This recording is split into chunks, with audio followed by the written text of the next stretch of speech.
There was a former chaplain in Cincinnati who was detained by ICE for over 70 days, and he just got out, so let's hear what he had to say about it.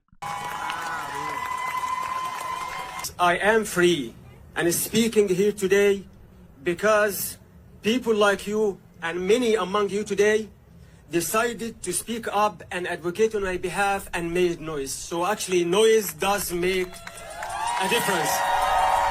They said we are deporting those who are here illegally, the undocumented.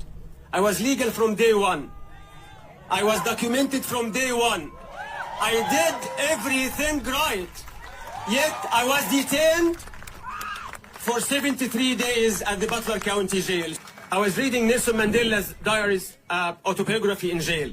And he said the criteria on deciding whether a nation is civilized or not is not how they treat their highest. It's how they treat their lowest. Some might argue and say, it was just one mistake.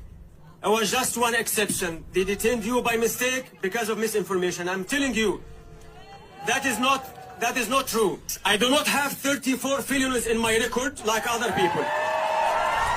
Majority of people out there are not criminals, are not illegal, and are not documented.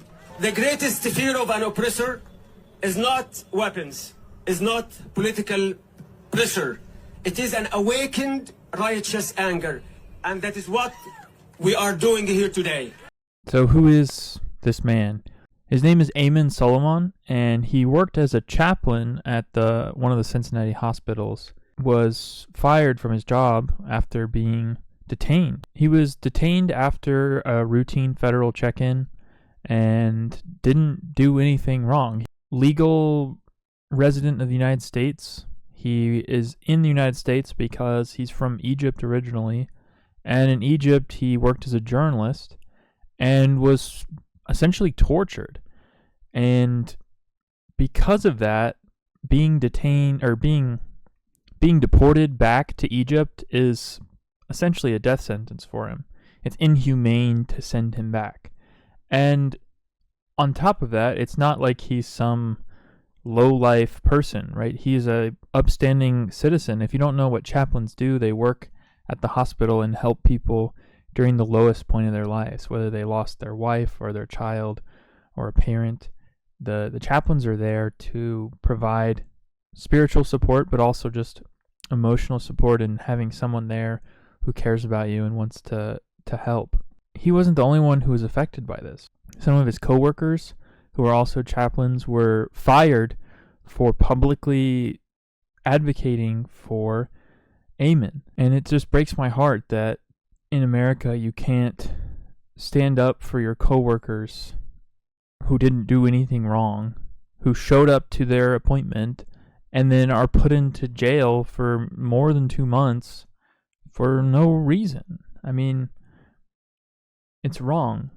Here's another quote from Soliman. "The jail and its abuse was the least of my worries. My main fear was being put on a plane to Egypt and being tortured until I die.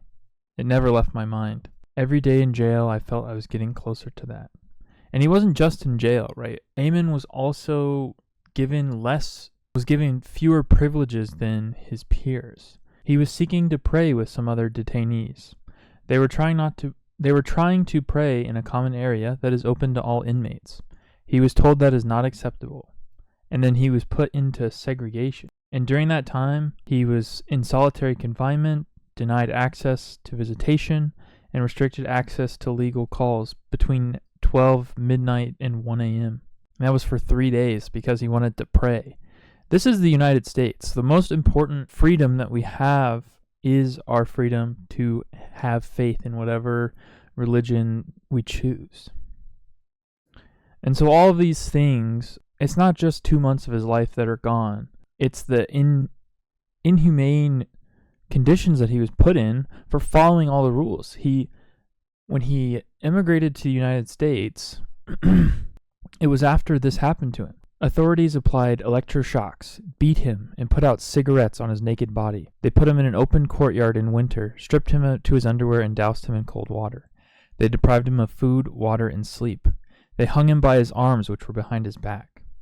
He was granted asylum in 2018, and he followed all of his due diligence of the paperwork that he has to do and the check-in meetings. They didn't have a reason to detain him. They just are trying to hit their quotas, and these draconian policies of deport as many people as possible at all costs come at the cost of people like Ayman. It's not right, it's un-American, and it needs to change. And this is here in the United States. This happened to Soliman in the Butler County Jail. He was held in freezing conditions for 12 hours in the waiting room, where he struggled to stay warm, wearing just a t-shirt and pants. The beds were rusted, and the only toilet in the room was with 13 or 14 other people around.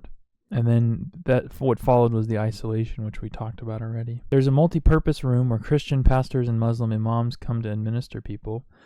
But the officer told me to pray at the gym where people are playing basketball. And then after that was when he was held in solitary. And he wasn't the only one that was affected by this. There were 2 chaplains doing the same job that he, just to show how popular and good the work that he did was. While he was in Butler County Jail, he got 60 or 70 letters from families that he had met at the hospital, and they stood by his side and they fought for him. And so there's lots of people like him who are detained but just don't have the community support behind them, and maybe in jail for even longer, and I can't emphasize enough that he didn't do anything wrong. And so my parting message would just be to look out for those in your community and fight for change, right? This isn't the America that we want. This isn't the America that we deserve. And just because you're from another country doesn't mean that you should have to constantly fear for your life. You can't. If we are going to be a civilized country, we can't just put people in jail for their opinions. We can't fire people for supporting their neighbors. And we can't just lock up everybody who's from a different country just to try to hit some quotas. It's not how America is a country of immigrants. We all came here from somewhere else, excluding Native Americans. It's a huge portion of the population. Ancestry doesn't come from this continent. And we have to recognize that, and what happened to him is wrong, and it just can't keep happening. I'm trying to reach 1,000 subscribers by the end of the year. If you'd be willing to subscribe, that would be awesome. Thanks. See you next time.